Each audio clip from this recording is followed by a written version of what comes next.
Արթուր Խաչատրյան։ Պարոն Փաշինյան, ձեր խոսքի մեջ մի քանի անգամ օգտագործեցիք Նախճեվան։ Նախճեվան գոյություն չունի։ Նախիջևան։ Եվ եթե խոսեք ձեր թիմակիցների հետ, պարոն Գափյանը ձեզ նույնպես կհուշի Նախիջևան, Գարդման, Շիրվան։ Հիմա Նախիջևանով անցնող երկաթուղու մասին։ Ինձ հետաքրքիր է երկաթուղու հետևյալ հատվածը. Դիլուջու, Արալիկ, Իգդիր, Կարս ճանապարհն է երկար, թե Դիլիջու, Սադարակ, Երասխ, Գյումրի, Կարս։ Շնորհակալություն։ Շնորհակալ եմ հարցի համար, շատ կարևոր թեմայի անդրադարձակ, ես հիշում եմ իմ առաջին, այսպես ասած, ծանր տպավորությունները, երբ իմ մոտ միտք առաջացավ, որ մենք պետական ինստիտուցիոնալ առումով գրագիտության խնդիր ունենք, դա մոտավորապես 2007 թվականն էր, երբ որ հիմա ուղղակի ես փաստերը ժամանակ անցել, գուցե շատ ճշգրիտ բան չանեմ, չհիշեմ, խնդրում եմ ես մասով մի քիչ բան եղեք, ներողամիտ եղեք, բայց ընդհանուր գիծը տրամաբանական 100% է, երբ որ արտաքին գործերի նախարար Վարդան Օսկանյանը միտեղ խոսելով ասել էր, որ Նախիջևան բառի հենց ծագումը նշանակում է, որ դա հայկական տարածքներ են, որից հետո ես այն ժամանակ շատ սերտ գործակցում էի պատմական գիտությունների դոկտոր Լևոն Տեր-Պետրոսյանի հետ,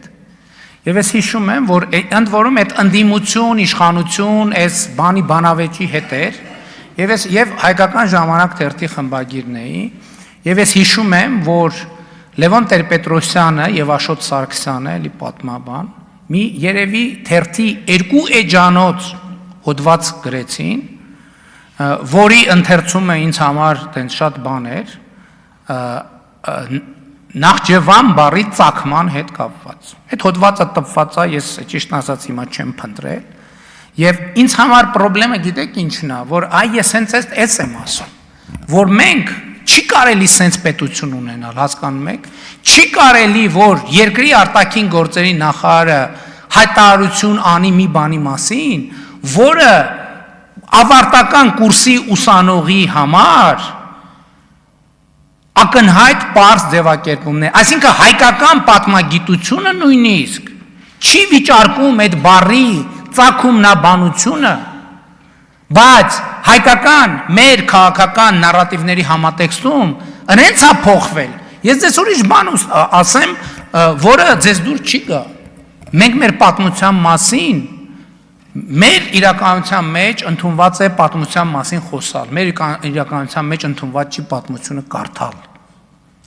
որովհետև խոսացողների 90%-ը պատմության մասին լսել են հեռուստատեսային քաղաքական հայտարարությունների մասին, մեր պատմությունը ընթերցված չի, եւ մեր իրականությունը, մեր պետության հարատեվությունը ապահովելու առաջին քայլը մեր պատմության ընթերցումն է, ընդ որում ես էլի ասում եմ, ես նոր պատմության մասին չի խոսքը, ակադեմիական հրատարակություն են գիրքը, որը ես ցույց եմ տվել, որը տպվել է հեղափոխությունից առաջ, այդ պատմության գիրքը պետք է կարդալ, որը ակադեմիական պատմության գիրքն է, եւ թույլ տվեք ասել, որ մեր քաղաքականությունները ամբողջությամբ հենված են մեր պատմական դասի վրա։ Ես ձեր երկրորդ հարցին արձագանք։ Ակնհայտ է, որ երկրորդ հարցին չէիք պատասխանի, ասում եք պատմություն կարդալը ընդունված չի, բայց կարծում եմ ընդունված կարգ է, որ վարչապետը կարդա իր կառավարության հեղինակած ծրագիրը, որի 97-րդ էջի վրա ներքևից 6-րդ էջին գրված է, տեղին ներեցեք, երազք Նախիջևան։ Հենց որ ուրիշներին որ խորհուրդ եք տալի կարդալ պատմություն, ես խորհուրդ եմ տալի կարդալ ձեր իսկ գրած ծրագիրը։ Իսկ իրականությունը երկրորդ մասի վերաբերյալ հետևյալում է, ճանապարհը մանավանդ որ կառուցվում է Թուրքիայի եւ Ադրբեջանի կողմից, Դիլիջու, Արալիկ, Իգդիր, Կարս, մոտ կրկնակի ավելի կարճ է, մոտ կրկնակի, քան թե դիրիջու սադարակ երասխ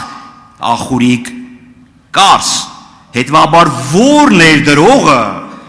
ես կուզեի տեսնեի այդ որ ներդրողն է որը երկար ճանապարհն է նախընտրում կարճը թողած մանավանդ որ շինարար կազմակերպություն երկրները արդեն սկսել են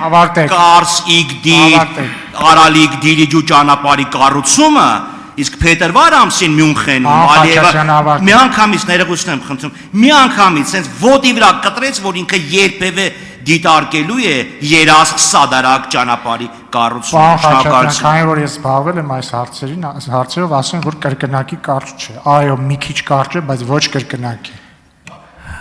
մի ուրիշ նրբություն էլ կա ախուրիկ երասխ երկաթուղին գոյություն ունի այսօր այսինքն ընդամենը փոքր ներդրումներով այն կարելի է օգտագործել եւ ով է այն ներդրողը որը պատրաստ է գնալ այդ ներդրողին ես գիտեմ այդ ներդրողը ով է այդ ներդրողը Հայաստանի Հանրապետությունն է որը իր երկաթուղին մրցունակ դարձնելու խնդիր ունի Հայաստանի Հանրապետություն եւ այսօր Հայաստանի Հանրապետությունը բան արել սկսել է այդ ներդրումը եւ եթե այդքան ներդրումային վատ միջավայրը շատ լավ ասում ենք այդ ներդրումային վատ ակտիվը տվեք մեզ կամ տվեք եկեք պայմանավորվենք երրորդին տանք համեն դեպս այդ վարժությունը կարող է տեղի ունենալ երբ որ մենք սկսենք այսօր պատրաստ են ես գիտեմ որ կան ընկերություններ ովքեր պատրաստ են $400 միլիոն վճարել եկեք թողենք շուկային ինչ վերաբերում է երկրորդ հատվածին հարցի հաջորդ առիթով կպատասխանեմ Իմ մոտ նշեմ, որ չեմ անդրադարձել։ Մարիաննա Ղարամանյան։ Հարցս հետևյալն է, 21-26 թվականների ձեր ծրագրում ՀԱՊԿ-ը հստակ նշվում է, որպես Հայաստանի անվտանգային համակարգի կարևոր